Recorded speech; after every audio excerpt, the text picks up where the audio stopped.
Seigneur notre Dieu, notre roi, Père, au nom de Jésus, je veux encore te rendre grâce.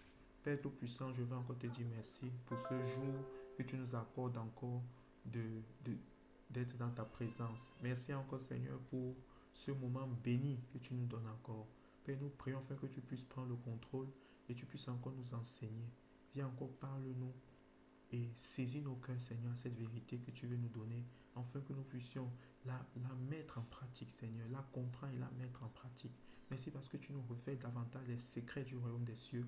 Au nom puissant de Jésus, bénis tous ceux qui écouteront cette vidéo et que, Seigneur, mon Dieu, mon roi, ta grâce et ta faveur, Seigneur, la compréhension de ta parole sont notre partage et que nous puissions marcher, Seigneur, notre Dieu, notre roi, dans cette vérité, nous préparer pour le retour du Seigneur, le glorieux retour de notre Seigneur Jésus-Christ, afin que quand il viendra, nous puissions être pris, Seigneur, et passer l'éternité avec lui. Que la gloire et l'honneur te soient encore rendus au nom de Jésus-Christ. Amen. Alors, gloire à Dieu pour ce jour. Nous bénissons le nom du Seigneur pour l'opportunité qu'il nous donne encore d'être dans sa présence. Nous lui rendons grâce. Nous lui rendons énormément grâce. Nous lui disons merci encore pour ce moment. Alors, sans plus tarder, nous allons directement commencer dans l'enseignement d'aujourd'hui, ce que le Seigneur, ce que le Seigneur veut nous dire, ce que le Seigneur veut nous dire aujourd'hui. Alors, aujourd'hui sera un message très important. Aujourd'hui sera un message très important.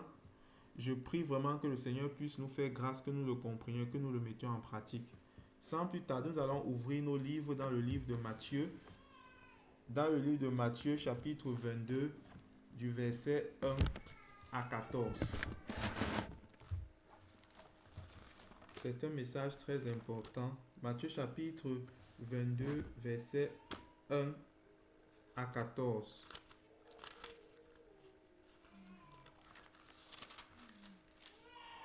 Alors, Matthieu 22, chapitre 22, verset 1 à 14 dit ceci. Jésus prenant la parole, leur parla de nouveau en parabole et il dit, le royaume des cieux est semblable à un roi qui fit des noces pour son fils. Il envoya ses serviteurs appeler ceux qui étaient invités aux noces. Mais ils ne voulurent pas venir. Il envoya encore d'autres serviteurs en disant, dites aux conviés, voici j'ai préparé mon festin. Mes bœufs et mes bêtes grasses sont tués et tout est prêt. Venez aux noces. Mais sans s'inquiéter de l'invitation, ils s'en allaient, celui-ci à son champ, celui-ci à son trafic, et les autres se saisirent des serviteurs, les outrageèrent et les tuèrent. Le roi fut irrité, il envoya ses troupes, fit périr ses serviteurs et brûla leur ville. Alors il dit à ses serviteurs, les noces sont prêtes, mais les conviés n'en étaient pas dignes.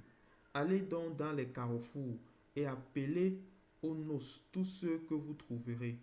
Ses serviteurs allèrent dans les chemins, rassemblèrent tous ceux qu'ils trouvèrent, méchants et bons, et la salle des noces fut pleine de convives. Le roi entra pour voir ceux qui étaient à table, et il aperçut un homme qui n'avait pas revêtu un habit de noces. Il lui dit, mon ami, comment es-tu entré ici sans avoir un habit de noces?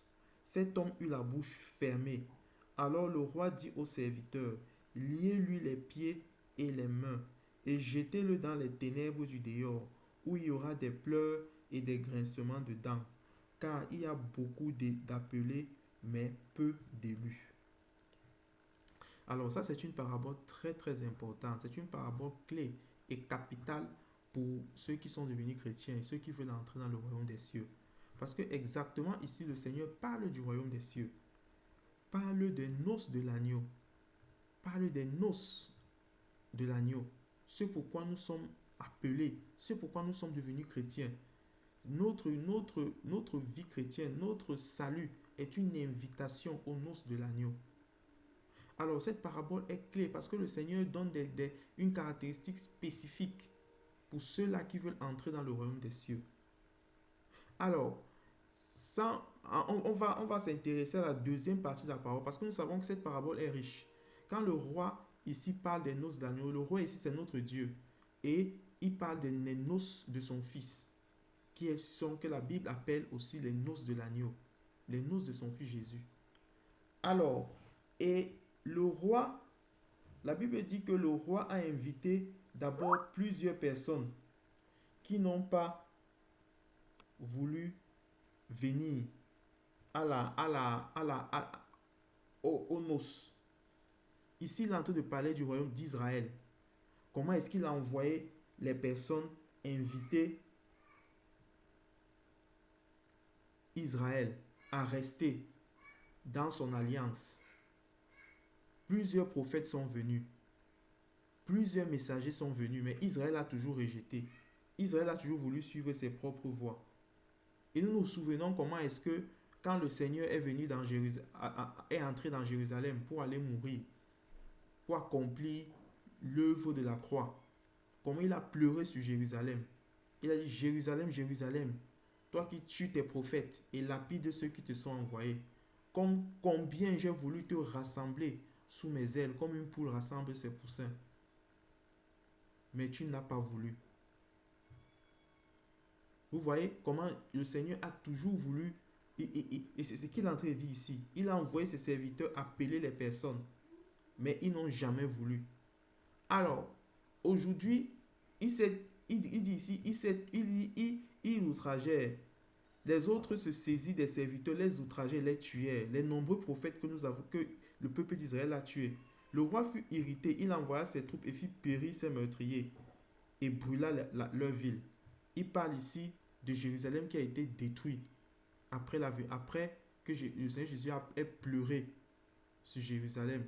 Je crois que c'est en l'an 70 quand le général Titus romain a détruit totalement la ville, a brûlé le temple. Et maintenant, le Seigneur s'est détourné d'Israël et il s'est maintenant tourné vers les gentils, vers l'église païenne, vers les païens. Et c'est l'ère de l'église. Il dit à ses serviteurs: les noces sont prêtes, mais les convives n'en étaient pas dignes. Il parle ici d'Israël. Vous comprenez qu'il y a ici le fait d'être digne pour entrer dans les noces de l'agneau. Ce n'est pas n'importe qui. Allez donc dans le carrefour. Et vous comprenez, notre Dieu ne change pas. Si il a fallu que Israël, qui est son peuple qu'il a choisi, soit digne, aujourd'hui, nous qui sommes l'olivier sauvage a dû être digne. Mais ils n'ont pas été trouvés dignes. Alors combien de fois nous, l'olivier, c'est-à-dire nous qui avons été greffés à l'olivier sauvage, nous devons aussi être trouvés dignes. Ça nous parle beaucoup ici le mot digne. Mais nous n'allons pas nous arrêter dessus, peut-être parce que nous allons évoluer et comprendre cela plus en avant. Mais il faut être trouvé digne. Le salut, ce n'est pas quelque chose de moins cher, on fait comme on veut. Non. C'est une invitation, mais le Seigneur a son standard, a ses standards, qu'aujourd'hui on a tendance à oublier.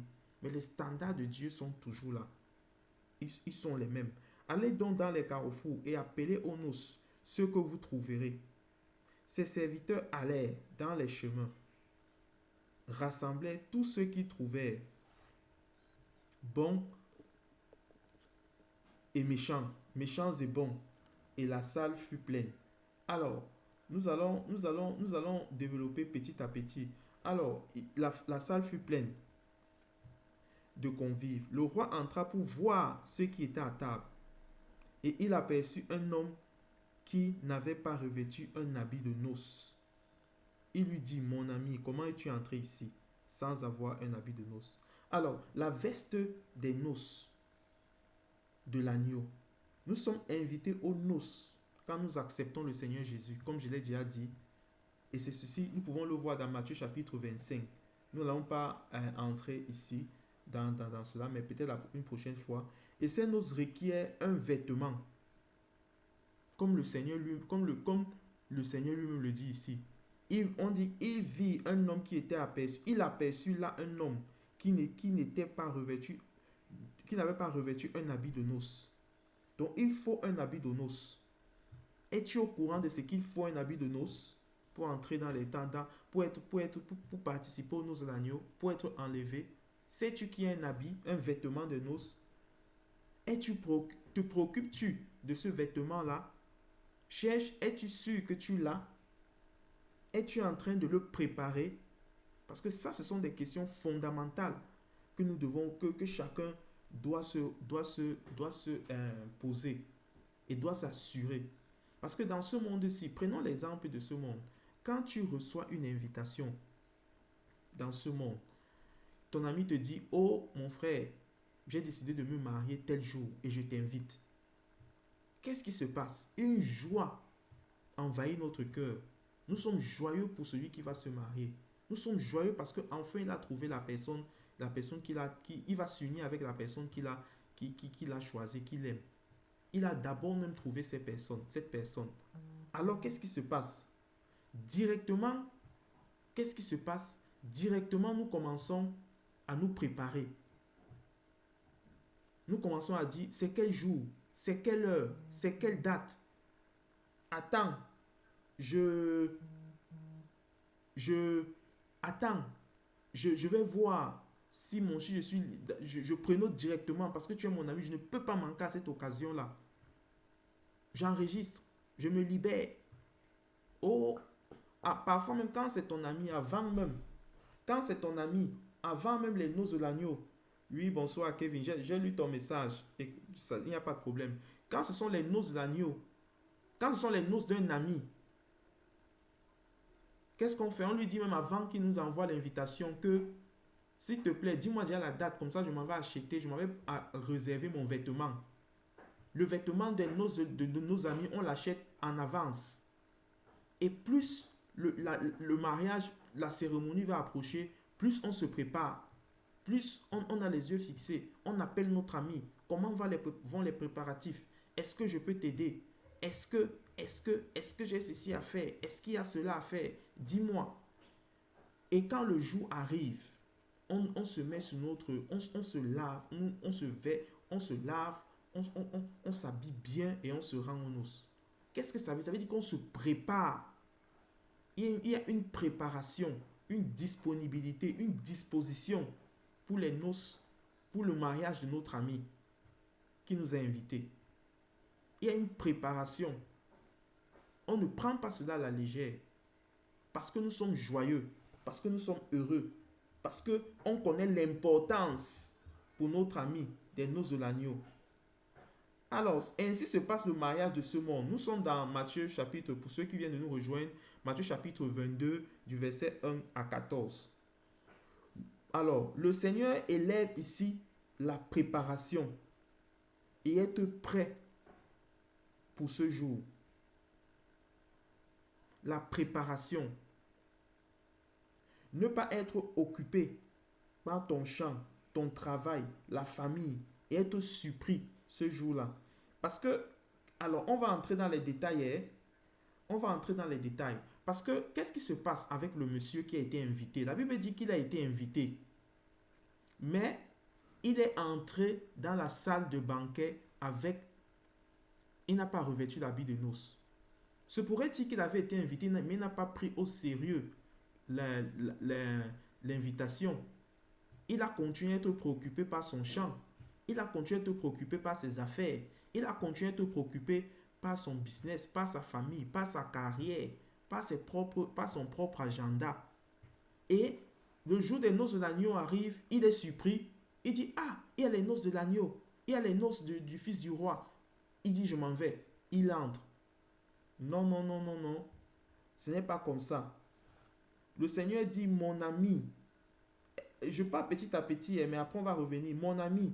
C'est-à-dire, et le Seigneur ici a regardé, il dit, la Bible dit, il voit quelqu'un qui n'est pas revêtu. Il lui dit, mon ami. Quand il dit mon ami, c'est-à-dire, c'est toi, c'est moi. C'est l'église.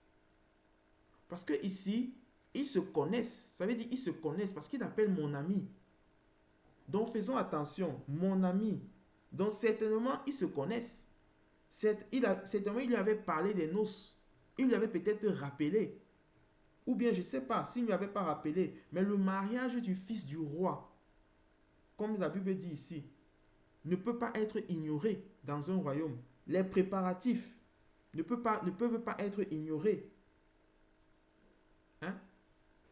Tout ce qui tourne autour ne peuvent pas être ignorés. Mais le monsieur, il est quand même entré il est quand même arrivé le jour des noces sans habit de noces. Alors, ça veut dire que il n'a pas pris trop, il n'a pas été trop, il a été trop occupé. C'était une personne, il a été trop occupé par ses propres choses. Donc, il a été vraiment un insensé. Il a marqué de l'indifférence. Parce qu'il a été un insensé, il a marqué de l'indifférence de recevoir une invitation pour les noces du fils du roi et de se trouver, de continuer dans sa vie de chaque jour, continuer dans ses préoccupations, continuer dans ses pensées, continuer dans son travail, continuer dans ses choses, jusqu'à ce que le jour arrive. Et il se rappelle que c'est aujourd'hui, il y a les noces, il entre.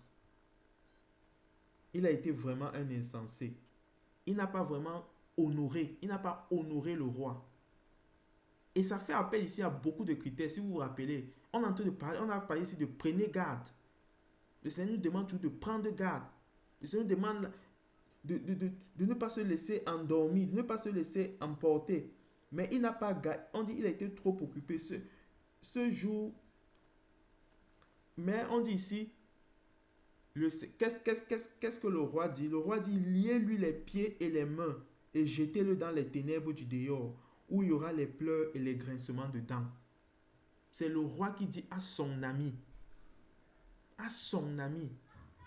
à l'église, à toi et à moi.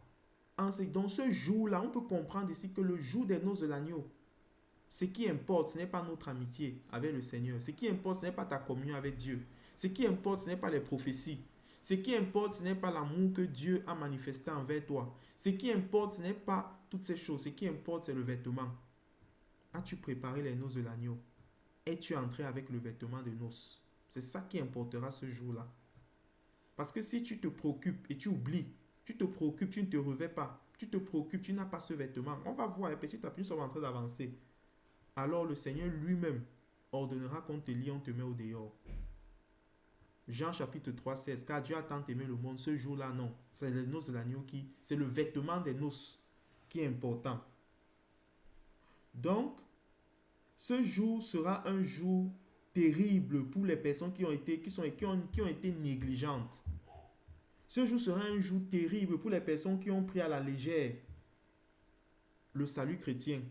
Ce jour sera un jour terrible pour ceux qui ne se montrent pas dignes.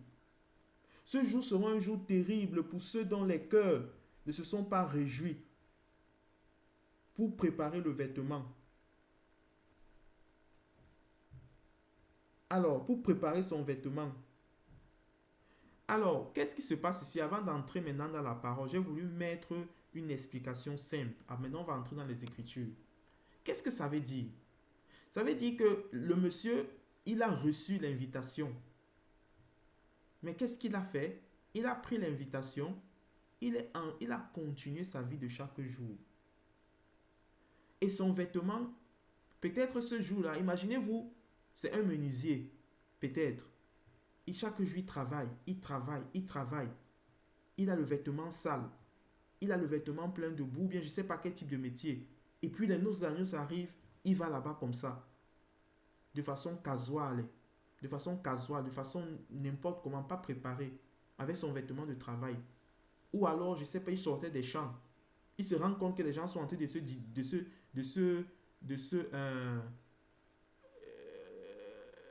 se diriger vers la salle de banquet. Il entre aussi. Faisons attention. C'est quelqu'un qui a accepté le salut. Il a accepté, on dit peu d'appeler, mais beaucoup d'appeler, peu de lus.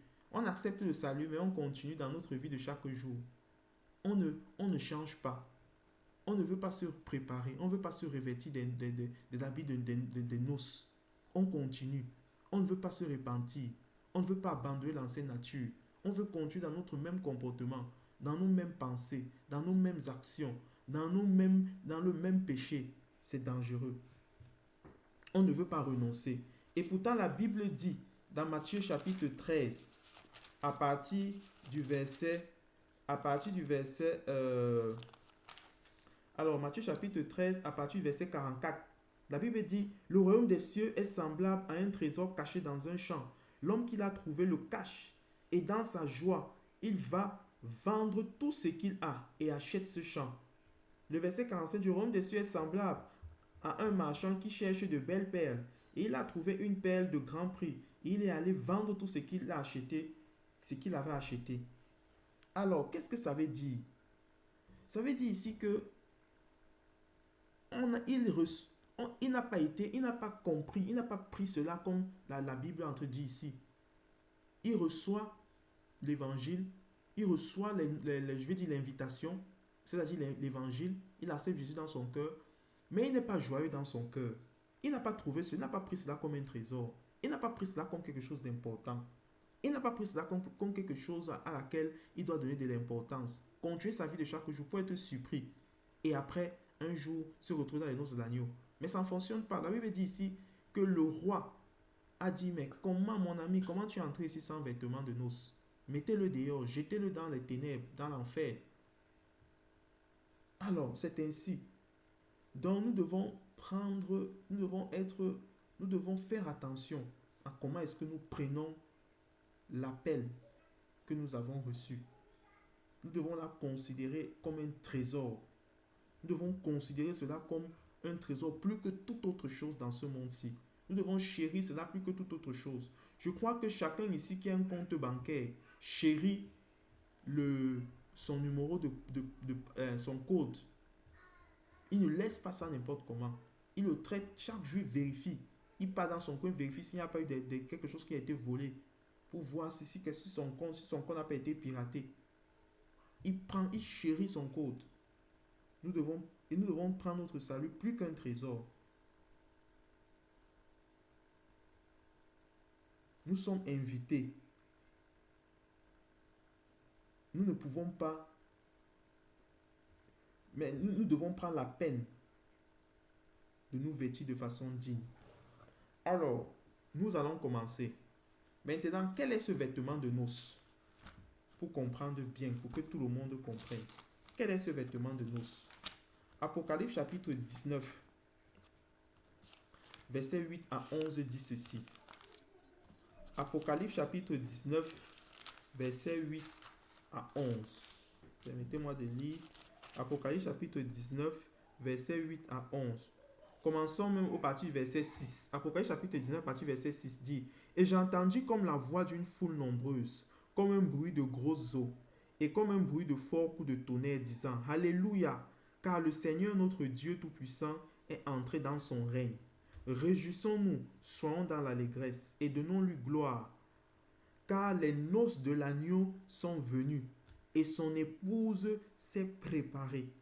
Et il lui a été donné de se vêtir d'un fin lin éclatant, pur, car le fin lin, ce sont les œuvres justes des saints. Amen. Ça, c'est le vêtement de noces que le Seigneur demande que nous revêtions, que nous revêtions. Il dit, et il lui a été donné. Alors, c'est un vêtement qui est donné. Sans prendre les détails ici de jour de noces de l'agneau, toutes ces paroles, allons rapidement, on va entrer dans ce détail un jour précis, mais allons rapidement. On dit, il lui a été donné. Ce vêtement, tu ne l'acquiers pas, ça t'est donné. Donc, ça veut dire que le monsieur ne s'est même pas préoccupé de ce vêtement, d'être préparé. Parce que le vêtement est donné. Comment il a fait pour ne pas avoir de vêtement alors que le vêtement est donné? Vous comprenez pourquoi est-ce que le roi le met dehors? Il dit, mais le vêtement est donné. Mais pourquoi tu ne l'as pas? Pourquoi tu ne l'as pas? Pourquoi tu viens ici sans vêtement alors que c'est donné? Il lui a été donné de se revêtir d'un fin lin éclatant pur. Car le fin lin, ce sont les œuvres justes. Les œuvres justes des saints. Alors, allons-y petit à petit. La Bible dit, les méchants, on dit lui a été donné. Parce que quand on lit la parabole, quelque part on dit les méchants et les bons, invitez-les, appelez-les. Et vous voyez, les méchants et les bons ont été invités, ils se sont assis. Ça veut dire qu'ils avaient le vêtement de noces. Même le méchant avait le vêtement de noces parce que ça t'est donné. On va voir comment est-ce que ça s'est donné. Alors, les méchants avaient l'habit de noces. Leur méchanceté avait disparu. Les prostituées, les brigands, les arnaqueurs, les menteurs, toutes ces choses-là. Alors, on dit les œuvres justes des saints. Voilà le vêtement. Alors, commençons. Pourquoi est-ce que les méchants, tous ces gens-là, ils reçoivent le vêtement? Comment ça se passe? Qu'est-ce que ça veut dire? Zacharie chapitre 3, à partir du verset 1. À partir du verset 1. Zacharie chapitre 3. Zacharie chapitre 3, à partir du verset 1, dit ceci. Alors, il me fit voir Josué le souverain sacrificateur debout devant l'ange de l'Éternel et Satan qui se tenait à sa droite pour l'accuser. L'Éternel dit à Satan, que l'Éternel te réprime, Satan, que l'Éternel te réprime, lui qui a choisi Jérusalem. N'est-ce pas là un tison arraché du feu? Or, Josué était couvert de vêtements sales et il se tenait debout devant l'ange. L'ange prenant la parole dit à ceux qui étaient devant lui, ôtez-lui les vêtements sales. Puis il dit à Josué, voici, je t'enlève ton iniquité et je te revêts d'habits de fête. Je dis, et vous voyez ça, c'est jusqu'au verset 4. Donc ici, on voit Josué qui se présente devant Dieu, devant le trône de Dieu. Josué ici était souverain sacrificateur, il représente la nation d'Israël. Et qui dit Israël dit aujourd'hui l'Église, qui dit aujourd'hui ceux qui sont appelés. On dit l'Éternel dit à Satan, que le Satan te réprime. Et vous voyez, dès que Josué vient en vêtements sales, Satan est déjà là pour accuser. Satan est déjà là pour réclamer. Satan est déjà là pour parler. C'est moi, c'est un voleur, c'est un braqueur. Et on va arriver aux vêtements sales dans l'église. Et déjà ici, on voit que quand quelqu'un a le vêtement sale, Satan réclame. Satan dit non, il est à moi. Satan, le mensonge, l'immoralité, la fornication, la corruption. Satan réclame. Continuons. Alors, la Bible dit, n'est-ce pas là un tison arraché du feu? Et vous voyez, Satan réclamait, la Bible parle de Josué comme un tison arraché au feu. Combien nos actions vont nous amener au feu de l'enfer? Le mensonge, l'iniquité, la transgression, l'impureté, l'ivrognerie, les mauvais désirs, la corruption. Toutes ces choses-là qui nous amènent au feu de l'enfer. On dit tison arraché. Le Seigneur est venu nous sauver. Il a étendu sa main de paix pour nous arracher du feu de l'enfer. Afin de nous purifier et de nous donner la vie éternelle. Donc la Bible dit ici, le Seigneur Jésus dit, et qui est l'ange, parce que c'est l'ange, c'est le Seigneur Jésus ici, qui dit, l'ange prenant la parole, c'est le Seigneur, prenant la parole dit à ceux qui étaient devant lui, ôtez-lui les vêtements sales. Puis il dit, je t'enlève ton iniquité. Donc on comprend ici le vêtement sale, l'iniquité, le péché, les œuvres mauvaises. Je te revêts d'habits de fête. Et on comprend, les brigands, on parle des brigands, des prostituées, des voleurs, des menteurs. Voilà comment ça se passe. Au jour de notre salut, quand l'évangile nous est prêché, présenté, quand l'invitation aux noces nous est envoyée, et que nous disons oui Seigneur, nous venons devant le Seigneur avec un vêtement sale, plein de péchés, Satan qui nous réclame. Nous sommes dignes de l'enfer.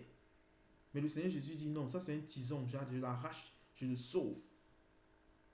Il dit je t'enlève ton iniquité, je pardonne tes péchés, je te donne un vêtement neuf, un vêtement de fête. Alors, ça c'est Zacharie. Alors, qu'est-ce qu'il fait? Lisons, on dit il nous enlève, comme on a lu dans Zacharie, il ôte notre iniquité. Dans Hébreux chapitre 9, verset 14.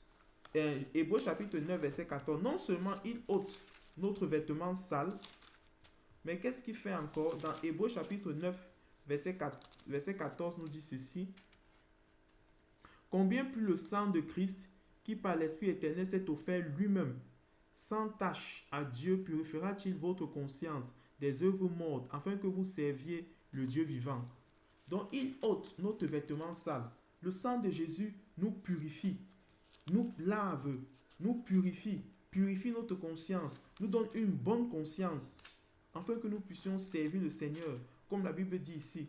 Ou bien si on veut lire dans 1 Pierre, chapitre 1, verset 18 à 19, dit ceci: vous savez que ce n'est pas par ces choses périssables, pas de l'argent ou de l'or, que vous avez été rachetés de la vaine manière de vivre que vous aviez hérité de vos pères, mais par le sang précieux de Christ, comme d'un agneau sans défaut et sans tache.